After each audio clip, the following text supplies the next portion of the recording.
Short hand में speed तो सभी बढ़ा लेते हैं, लेकिन असली गेम तो आता है एक्यूरेसी का। तो आज मैं आप सभी के लिए कुछ ऐसी ट्रिक्स लेके आया हूं जिससे आपकी एक्यूरेसी 90% तक बढ़ जाएगी। तो आज की वीडियो का हमारा टॉपिक यही रहने वाला है, how to increase accuracy in shorthand. लेकिन वीडियो में आगे बढ़ने से पहले काफी स्टूडेंट पूछते रहते हैं कि सर अगर हमें डाउट्स पूछना है तो हम कहां से पूछ सकते हैं। तो ये हमारा टेलीग्राम चैनल है, आप इसको ज्वाइन कर लीजिए, ये आपके लिए काफ़ी हेल्पफुल होगा। यहाँ पर डायरेक्ट मैसेज का भी ऑप्शन है, तो आप मुझसे डायरेक्ट मैसेज कर भी पूछ सकते हैं। जो भी स्टूडेंट इंस्टाग्राम चलाते हैं, ये मेरा इंस्टा यूज़र नेम है, इस पे भी आप मुझसे कनेक्ट कर अपने डाउट्स क्लियर कर सकते हैं। तो चलिए अब स्टार्ट करते हैं। सबसे पहला पॉइंट, कॉन्सेंट्रेशन इज की। इसका क्या मतलब हुआ कि जब भी आप डिक्टेशन सुन रहे हो उस समय आपका फुल फोकस डिक्टेशन पर ही होना चाहिए, कहीं और आपका ध्यान नहीं होना चाहिए। क्यों? क्योंकि देखो, अगर आप कहीं और ध्यान दोगे तो आपका कोई ना कोई वर्ड मिस हो जाएगा, और जैसे ही वर्ड मिस होता है तो आगे के 3-4 वर्ड अपने आप ही छूटने लगते हैं। उससे क्या होता है, फिर हमारा डिक्टेशन में हम पैनिक हो जाते हैं और हमारा पूरा डिक्टेशन खराब हो जाता है। तो आपको फर्स्ट पॉइंट में क्या ध्यान रखना है कि आपका कंसंट्रेशन काफी ज्यादा अच्छा होना चाहिए। और ये कैसे होगा? आप जितनी ज्यादा प्रैक्टिस करोगे एक्टिव लिसनिंग की, उतना ही बेटर आपका कंसंट्रेशन बनेगा।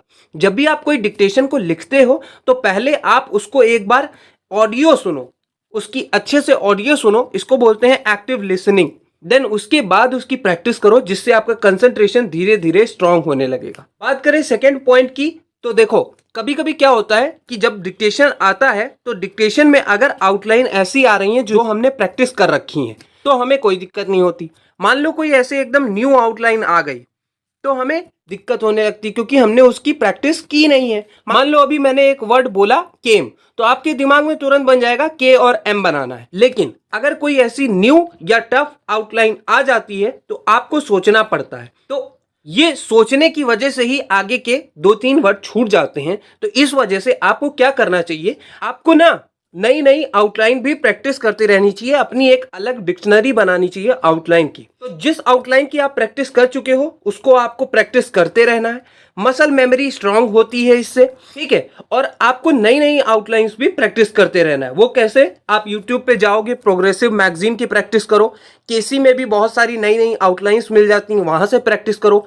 हिंदी वाले जो है अपना रामधारी खंड 1-2 से, फिर आनंद पत्रिका है, वहां से जो नई नई आउटलाइन है उसकी अलग एक डिक्शनरी बनाओ और उससे प्रैक्टिस करते रहो। इससे क्या होगा कि अगर नई आउटलाइन भी आती हैं तो आपको दिक्कत नहीं होगी। बात करें अपने थर्ड पॉइंट की, तो थर्ड पॉइंट है स्मॉल एंड क्लियर राइटिंग। तो काफी स्टूडेंट क्या करते हैं, जब डिक्टेशन स्टार्ट होता है तो अपनी जो आउटलाइन है वो काफी बड़ी बड़ी बनाने लगते हैं, और बड़ी आउटलाइन बनाने से क्या होता है, काफी मेसी आउटलाइन बन जाती है, आपस में मिक्स हो जाती है।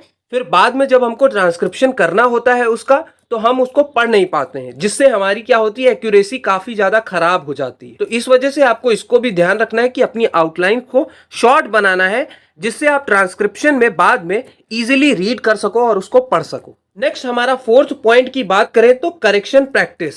अब इसमें आपको क्या करना है कि ओल्ड डिक्टेशन को एनालाइज करो। मान लो आज आपने कोई डिक्टेशन लिखा तो कल उसको फिर से एनालाइज करो। वहां पर एनालाइज क्या करना है कि आपको क्या गलतियां हो रही हैं, है ना।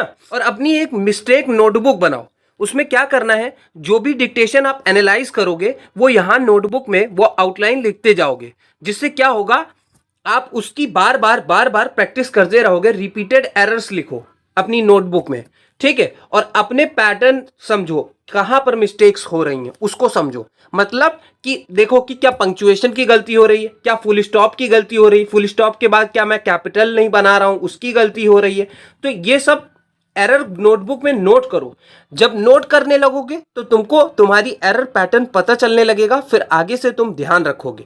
तो अपना जो ओल्ड डिक्टेशन लिखते हो उसको एनालाइज करो, वहां से मिस्टेक निकालो, जो भी मिस्टेक्स हो रही हैं उसको एरर नोटबुक में नोट करो, और उसको इतना प्रैक्टिस कर लो कि आगे चल के कोई भी मिस्टेक्स ना हो। नेक्स्ट पॉइंट है हमारा एक्यूरेसी बिफोर स्पीड, ठीक है। अब देखो कुछ स्टूडेंट होते हैं जिनकी 80 WPM स्पीड है और एक्यूरेसी बिल्कुल 100% आ रही है, 100% या 90+ या 95%। लेकिन कुछ स्टूडेंट ऐसे हैं जिनकी 100 WPM स्पीड है लेकिन एरर उनकी 30% हो रही है। तो जो ये 80 WPM वाला स्टूडेंट है ना, ये काफी बेटर है इस 100 WPM वाले स्टूडेंट से। क्यों? क्योंकि इसका एरर देखो 30% और इसकी 100% एक्यूरेसी हो रही है, या 90% या 95। तो देखो आपको ना सबसे मेन है एक्यूरेसी। तो जब आपकी जिस स्पीड पर तुम डिक्टेशन लिख रहे हो उस पर एक्यूरेसी स्टेबल हो जाए तभी आपको अपनी स्पीड बढ़ाना है। नेक्स्ट पॉइंट जो कि काफी स्टूडेंट गलती करते हैं, वो क्या करते हैं, ईयरफोन लगा के डिक्टेशन लिखते हैं। तो देखो जब आप डिक्टेशन लिखो ना तो ईयरफोन अवॉइड करो और स्पीकर्स का यूज करो अपने डिक्टेशन को लिखने के लिए। ऐसा मैं इसलिए बोल रहा हूं क्योंकि जब आपका स्किल टेस्ट होगा वहां पर स्पीकर्स ही लगे होंगे और स्पीकर्स में ही सुनकर आपको डिक्टेशन लिखना होगा, ठीक है। अगर आप ईयरफोन लगा के प्रैक्टिस करोगे तो जब स्किल टेस्ट में स्पीकर से डिक्टेशन बोला जाएगा तो आपको हो सकता है थोड़ी प्रॉब्लम हो, आपका रिदम ना बन पाए।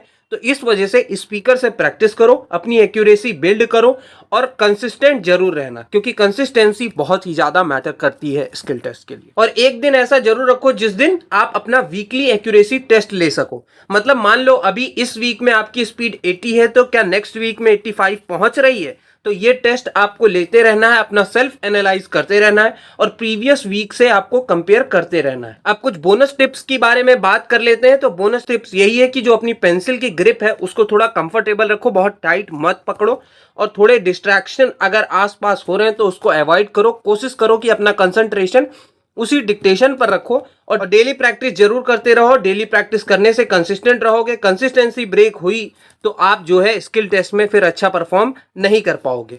तो ध्यान रखो कि आपको कंसिस्टेंट भी रहना है। अब फाइनल बात करें तो आपको पता चल गया होगा कि स्पीड से ज्यादा जो मैटर करती है वो क्या मैटर करता है, एक्यूरेसी आपकी।